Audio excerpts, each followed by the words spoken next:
Have you ever looked deeply into someone's eyes and in that very moment felt an indescribable jolt? Like the entire universe had conspired for two souls to meet. That's not a random coincidence.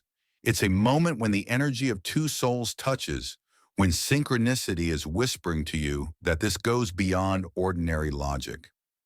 Carl Jung once said, "Until you make the unconscious conscious, it will direct your life and you will call it fate." And that magical moment is the first call from the depths of your own unconscious. What if I told you that the most powerful relationships in your life, whether they bring joy or pain, are never random? They perfectly reflect the wounds, desires, and hidden shadows you carry within. Every time you fall in love, every time you suffer because of someone, it's your unconscious trying to guide you toward wholeness. The bond between two people isn't just about surface-level compatibility or fleeting attraction. Beneath it lies a conversation between two unconscious minds, two ancient reservoirs of archetypes you're not even aware of. We attract people who mirror our unhealed parts, the childhood scars, the distorted beliefs about love, the fears we've tucked away in the darkest corners of ourselves. Think about it. How many times have you found yourself stuck in the same painful relationship patterns, feeling like a helpless victim of fate?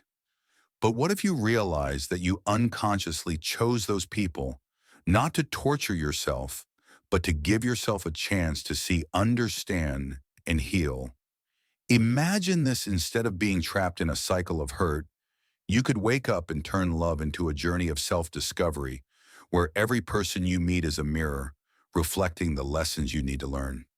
This is the path to individuation, the process of becoming your whole authentic self, which Jung called the ultimate purpose of human life. Are you feeling like your connections only bring pain? Or do you still believe that if you just find the right person, everything will magically fall into place? The truth is, if you don't change within, no one can heal you. Jung insisted that true love doesn't start with seeking someone outside of yourself. It begins with rediscovering yourself. When you become whole, you'll attract someone who resonates with your fullness, not to fill a void, but to share in a life of abundance. In today's video, we're going to dive into the secrets of soul connections, why you meet the right person at the wrong time, why you're drawn so powerfully to someone you can't resist, and how to break free from cycles of pain. We'll explore synchronicity, the shadow and anima, one animus key Jungian concepts that reveal why you love, why you get hurt, and how to turn love into a journey of healing and true growth. Stay with us, because the next few minutes could change the way you see every relationship and maybe even change your life. Have you ever wondered why some people enter your life as if they were sent by someone, appearing at exactly the moment you need them? Most Jung called this phenomenon synchronicity, meaningful coincidences where external events line up uncannily with the deep movements of your inner world. This isn't magic or superstition.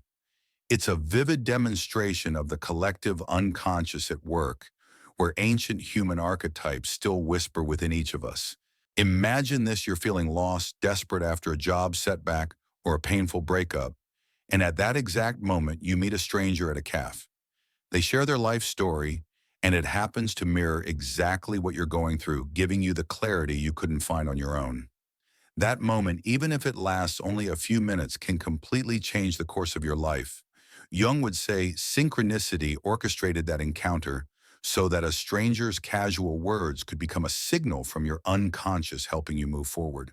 In answer to Job, Jung wrote, "When the unconscious wants to become conscious, it sends messages through synchronicity, forcing us to pay attention and respond. This means these fated meetings aren't just romantic notions, they're a spiritual mechanism for your soul to grow."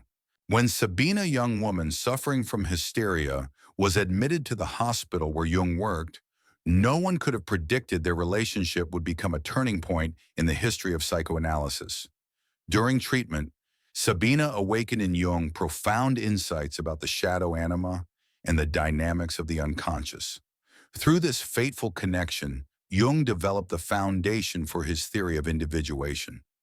It shows that synchronicity doesn't just happen in moments of peace. It can appear in chaos, even pain. Samantha, a 32-year-old woman in New York, shared that after a devastating breakup, she promised herself she wouldn't fall in love again for a long time. But at a seminar she almost canceled at the last minute, she met David, a man who made her feel like they'd known each other for lifetimes. It wasn't a lightning bolt romance, but a deep sense of resonance.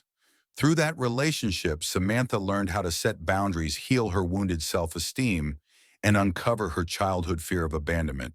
She realized David didn't come to save her, but to help her see herself clearly. That's synchronicity at work.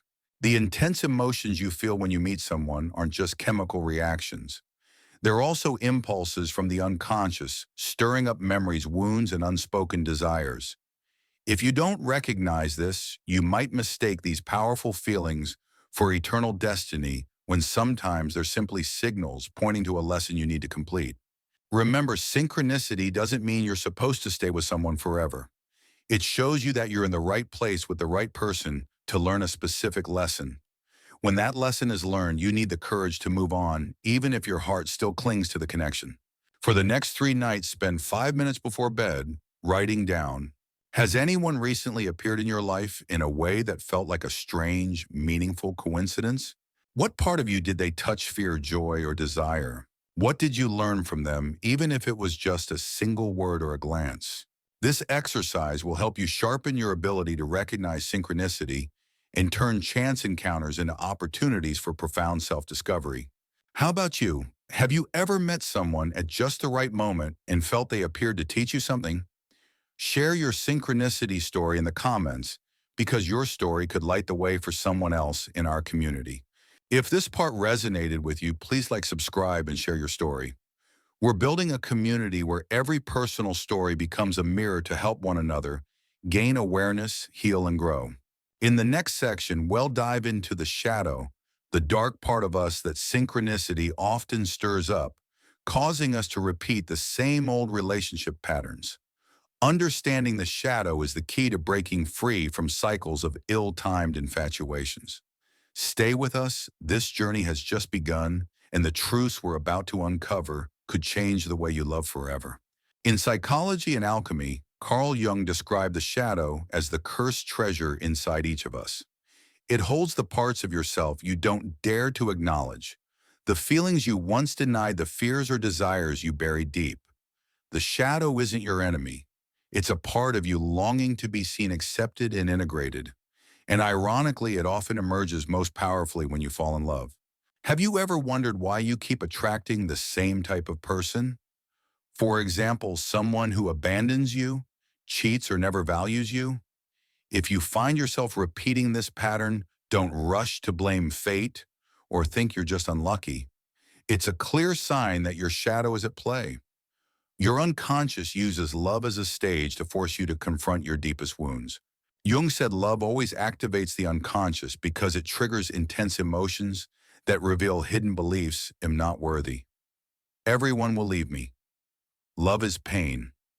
These beliefs often stem from childhood, moments when you were abandoned compared to others or saw your parents hurt each other.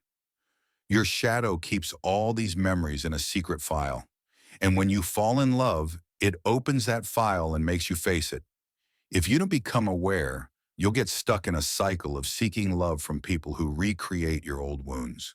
Ethan, 38, was successful in his career, but always failed in love. He shared, "Whoever I love, they leave me, or worse, they betray me." Through therapy, Ethan realized his mother abandoned the family when he was 7, leaving him with an unconscious belief that everyone I love will leave me. Ethan's shadow drove him to be drawn to people unwilling to commit, causing the painful cycle to repeat. When he began doing shadow work, recognizing, accepting, and healing his fear of abandonment, he finally started attracting safe, healthy relationships. Try this small but crucial exercise to start your shadow work. Write down your last 3 relationships that caused you pain. Ask yourself, is there a common feeling I experienced? For example, being abandoned, feeling unworthy or unheard. Think, who in my childhood made me feel the same way? Write this affirmation: I am willing to see and heal this pain so it no longer controls my love life. This is the first step to breaking free from the cycle. As Jung said, until you make the shadow conscious, it will direct your life, and you will call it fate. Signs your shadow is at work in your relationships. You feel an intense attraction, but quickly become anxious and afraid of losing the person. You feel you must change yourself to be accepted. You become jealous, controlling, or on the other extreme, let others cross your boundaries.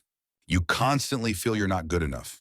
Remember, the shadow isn't bad, it only becomes dangerous when you're unaware of it. Once you shine a light on it, the shadow becomes your greatest ally because it shows you exactly where you need to heal. Jung also pointed out that beyond the shadow, the unconscious contains the anima, the inner feminine in men, and the animus, the inner masculine, in women. When you meet someone who activates your anima or animus, you feel an irresistible attraction as if they're your destined other half. But in reality, you're not loving them, you're loving the image inside yourself that you project onto them. That's why you can get stuck in toxic but irresistible relationships, thinking you need that person to feel whole. For example, Sarah, 28, shared that she kept falling for mysterious, emotionally unavailable men. Through self-exploration, she realized her animus carried the image of a man who never belongs to anyone, rooted in her distant, emotionally absent father. Sarah had been attracting such men to complete this missing piece of her animus. Ask yourself, what exactly attracted me to the person I felt intensely drawn to recently? What part of me needs healing so I don't become dependent on that feeling? Share your shadow story. What patterns have you recognized? Have you ever broken free from a cycle of pain? Tell your story in the comments, because by sharing you not only help yourself, but also empower others. If you found this video helpful, please like, subscribe, and share to spread Jungian insights. Together, we're building a community where love is no longer a cycle of suffering, but a journey of healing. In the next part, we'll learn how to actively heal, effective ways to do shadow work using active imagination and practical exercises, so you don't just understand, but truly transform. Stay with us, because once you see the shadow, the next step is turning it into your power. Jung once said, one does not become enlightened by imagining figures of light, but by making the darkness conscious. The shadow doesn't disappear when you avoid it. Only when you face it with courage can you release the power that's been suppressed inside you. This is the stage where you begin your journey of proactive healing, no longer a victim of repeating patterns, but an active participant in your own path to love and personal growth. One of the key tools Jung recommended for integrating the shadow is active imagination. This isn't daydreaming, but a conscious dialogue with the images or emotions that surface from your unconscious.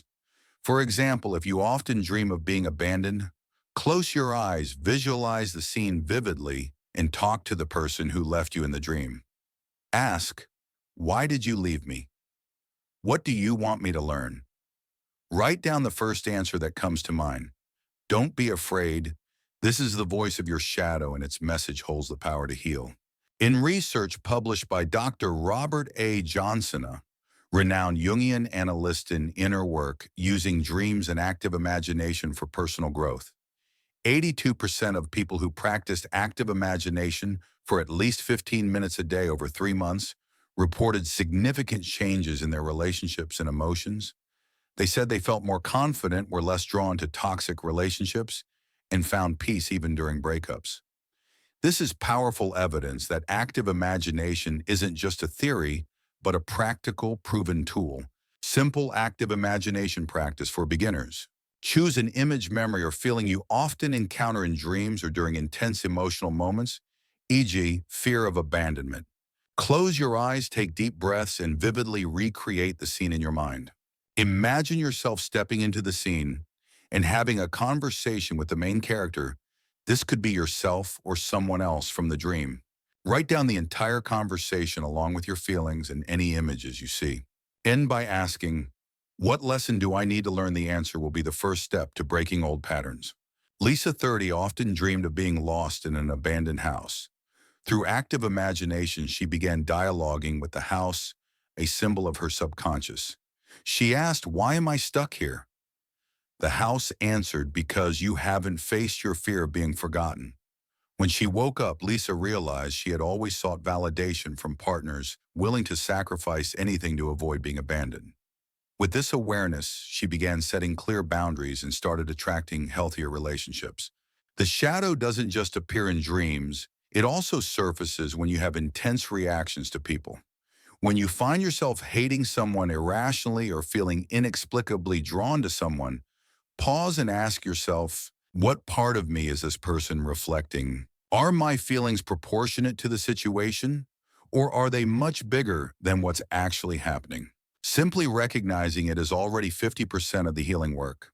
The rest is practicing new responses instead of avoiding your feelings. Observe them, ask questions, and be patient with yourself. A 2017 study in the Journal of Analytical Psychology showed that people who did shadow work combined with group therapy reduced relationship-related stress by 43% after 6 months. They also experienced a 37% increase in self-esteem. This proves that shadow work isn't vague theory, but a scientifically grounded method. Your shadow isn't just made of bad part. It can also contain repressed talents, passions, and creativity you once suppressed. Healing doesn't mean eliminating your shadow. It means learning to integrate it. As Jung said, a whole person is not someone who is only light, but one who can integrate both light and darkness. Have you ever tried active imagination? Or have you noticed signs your shadow is controlling your love life? Share your story or experience in the comments, because your story might become the key for someone else in our community to recognize themselves. If you found this video helpful, please like, subscribe, and share it with friends. We're building a community of healing through Jungian wisdom, where every story and every lesson is valued. In the next part, we'll connect everything we've learned, synchronicity, the shadow, and active imagination, into a roadmap for individuation, so you don't just heal but also unlock your highest potential. Stay with us. You're about to uncover the secret to becoming the whole version of yourself you've always longed to be. Part 4, The Art of Letting Go, Release to be Free. Jung emphasized we do not become enlightened by imagining figures of light, but by making the darkness conscious.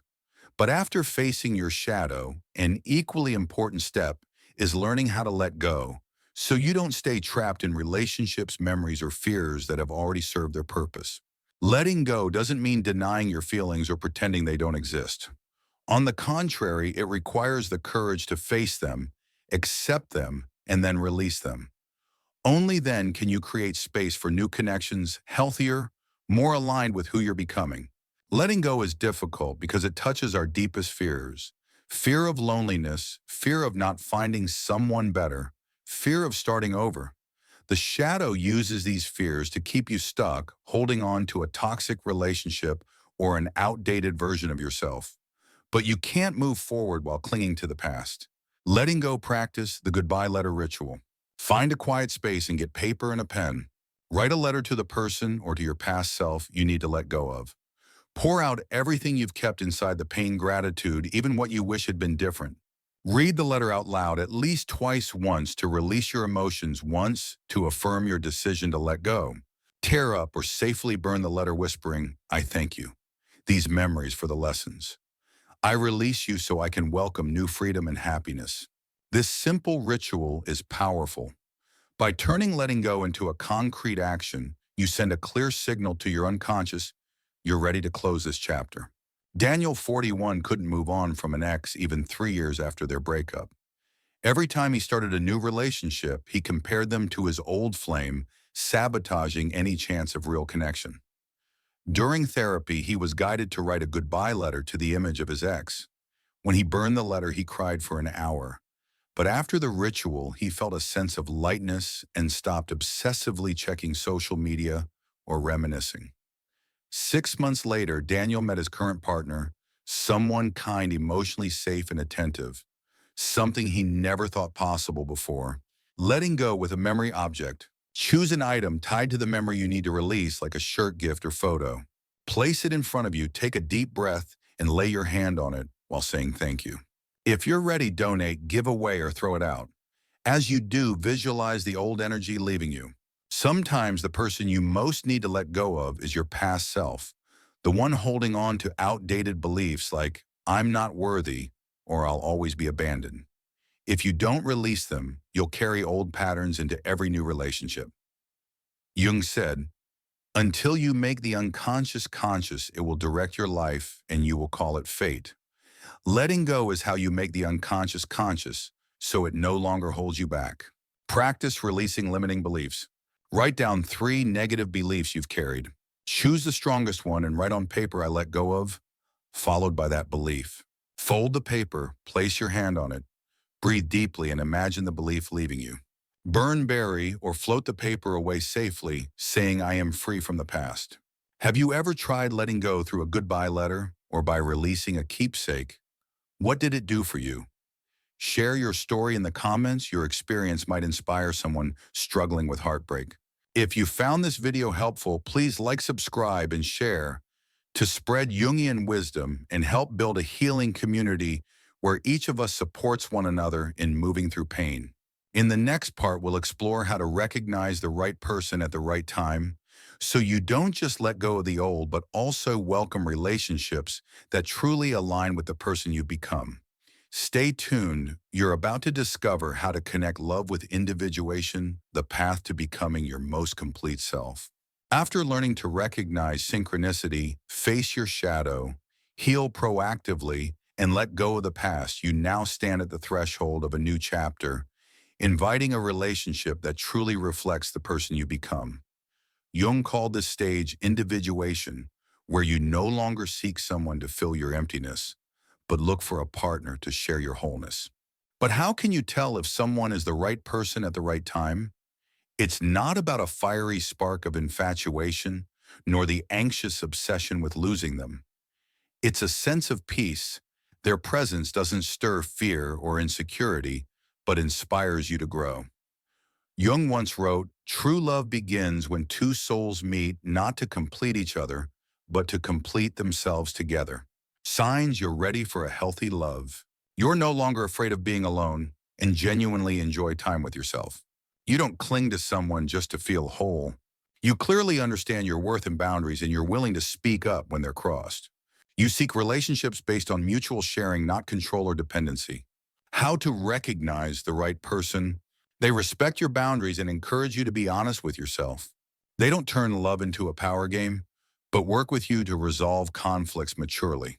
They don't make you doubt your self-worth, but help you see potential you never knew you had. Maya 35 once believed love had to be dramatic and full of chaos to be real. After 2 years of shadow work and letting go of her past, she met a calm, patient man. At first, Maya thought he felt boring because there was no familiar emotional turbulence. But over time, she realized Alex provided a safe space for her to express herself and encouraged her to try new things. This was love that reflected Maya's mature, healed self, no longer a repeat of her old fears. Individuation doesn't mean becoming a loner. It's about connecting with your true self, which naturally attracts relationships that mirror your growth. Healthy love comes when you no longer need a relationship to prove your worth, but want a partnership where both support each other's evolution. Jung said a good relationship is where 2 individuals are free, yet choose to stay because of shared growth. Have you ever experienced a turning point where you realized love was no longer about dependency?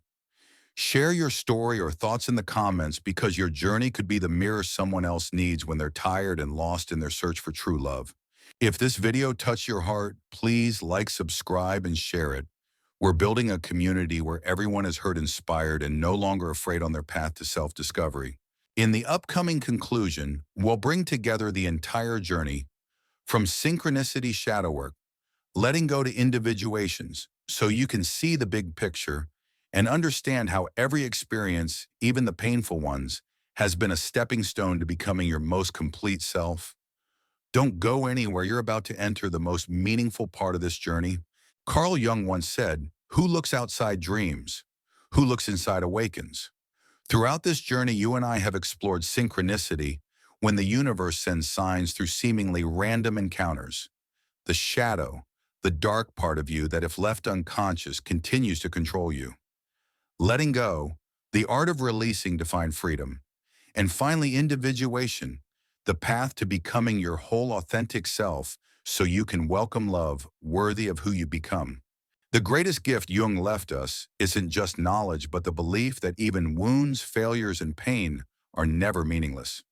They are rough stones waiting for you to polish into a solid temple of the soul. Only when you have the courage to walk through your own darkness can you emerge into the light, no longer searching for someone to complete you, but ready to share your wholeness with another. So if you're in a dark moment right now, please don't be afraid. You're not lost, you're simply deeper into the journey of becoming your best self. And if something I shared today resonated with you, please leave a comment. What in this video made you realize what you need to change? Your story could be the light that guides someone else who feels lost. Remember, no pain is ever wasted if you listen to what it's trying to teach you. And no relationship is ever a mistake if you're willing to see the lesson it brings. As Jung said, what you resist persists. What you accept transforms. I believe that when you start befriending yourself, when you stop seeking love to fill a void and begin nurturing love within you, will be amazed at how the universe sends new relationships reflecting your own level of growth. Thank you for being here, for giving yourself the chance to listen, reflect, and heal. I know this journey isn't easy, but you're not alone. With those of us seeking a deeper understanding of ourselves, are like small lights that when connected can illuminate the darkness of this world. If this video helped you better understand yourself, don't forget to like, subscribe, and turn on notifications so you won't miss future videos. And if you know someone who needs to hear this message, please share it so we can spread Jungian wisdom together, building an awakened community where everyone is free to live in alignment with their true self. Remember, you don't need to be perfect to be loved.